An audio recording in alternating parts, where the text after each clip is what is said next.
یہ شباب کے لمحے آوارگی کے لمحے ہوتے ہیں،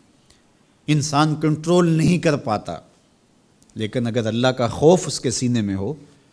اس کی محبت اس کے رگ و ریشہ میں محو نفوذ ہو، تو پھر جوانی میں توبہ کرنے والے اور جوانی میں اللہ کی رضا جوئی کے لیے کوشاں ہونے والے اللہ کی خاص رحمتوں اور کرم نوازیوں سے مالا مال ہوتے ہیں۔ ارشاد فرمائے ان شبابہ فیما ابلاہ، جوانی کے بارے میں پوچھا جائے گا کہ جوانی کہاں بسر ہوئی۔ بعض نے یہاں ان جسدہ فیما ابلاہ، ابن حبان نے اور امام ترمذی نے جو حدیث روایت کی ہے اس میں یہ لفظ بیان کیے ہیں کہ جسم کے بارے میں سوال ہوگا، یعنی جسم کے ایک ایک عضو سے پوچھا جائے گا۔ تم سے پوچھا جائے گا تمہارے ہاتھوں نے کیا کیا، تمہاری آنکھوں نے کیا کیا، تمہارے کان کیا سنتے رہے، تمہاری زبان کیا بولتی رہی، تمہارے قدم اٹھ کے کن راہوں کا سفر کرتے رہے، تمہارے ایک ایک عضو بدن کے بارے میں تم سے پوچھا جائے گا۔ عمر کا ذکر بھی ہے اور جوانی کا ذکر بھی ہے، تو جب عمر کے بارے میں پوچھ لیا گیا تھا تو پھر جوانی کا الگ سے کیوں پوچھا گیا؟ تو کہا کہ جو جوانی ہے یہ عمر کا خلاصہ ہے، اور عمومی طور پہ گناہ کی زندگی جوانی کی زندگی ہوتی ہے، اور جس نے جوانی کو سنبھال لیا اس کا بڑھاپا بھی خوبصورت ہو گیا، اور جو جوانی کو سنبھال نہ سکا تو اس کے پلے پھر باقی بچا ہی کیا۔ اسی لیے ایک روایت میں آتا ہے ان اللہ یحب الشاب التائب، اللہ تعالیٰ جل شانہ توبہ کرنے والے جوان سے بہت زیادہ محبت فرماتا ہے۔ نوجوان شخص جب توبہ کرتا ہے خوشی سے اللہ کا عرش بھی جھومنے لگتا ہے، فرشتے بھی آفریں آفریں کرنے لگتے ہیں، یہ کون شخص ہے؟ تو جوانی کی توبہ اللہ کو بہت محبوب ہے۔ اسی لیے ارشاد فرمایا گیا کہ وَشَابٌ نَشَأَ فِي عِبَادَةِ اللَّهِ، وہ جوان جس کی جوانی اللہ کی عبادت میں گزرتی ہے،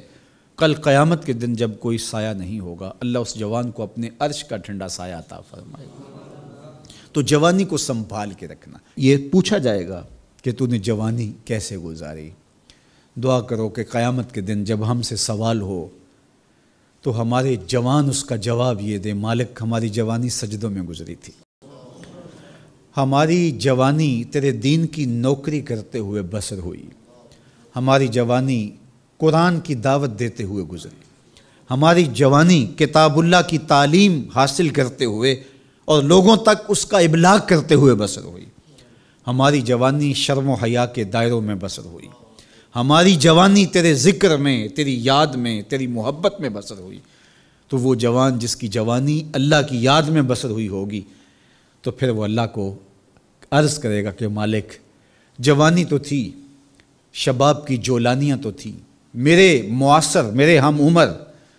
شباب کی لذتوں میں کھوئے ہوئے تھے، لیکن مالک میری پیشانی سجدے میں تیرے حضور جھکتی تھی اور میری آنکھیں تیرے حضور آنسوں کا خراج پیش کرتی تھیں، پھر میرا مالک اس جوان کو کتنی کرم نوازیوں سے مالا مال کرے گا۔ جوانوں کو جو اس وقت میرے مخاطبین ہیں میں کہوں گا کہ اپنی جوانی کو اتنا ستھرا اور پاکیزہ بنا لو کہ کل حشر کے دن شرمندگی نہ ہو کہ جوانی کو تو ہم سنبھال نہیں سکے، ہم دیوانے ہو گئے تھے، ہماری خواہشات بے قابو ہو گئے تھے،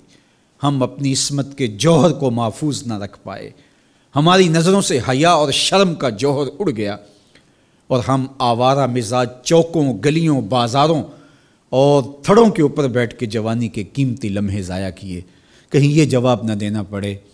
بلکہ اللہ کے حضور ہم یہ کہیں کہ مالک جوانی تو تھی، شیطان بھی پوری طرح سے حملہ آور تھا، لیکن ہمیں تیرے محبوب علیہ السلام کے فرامین یاد تھے، اس لیے جوانی تیری محبتوں کے سائے میں بسر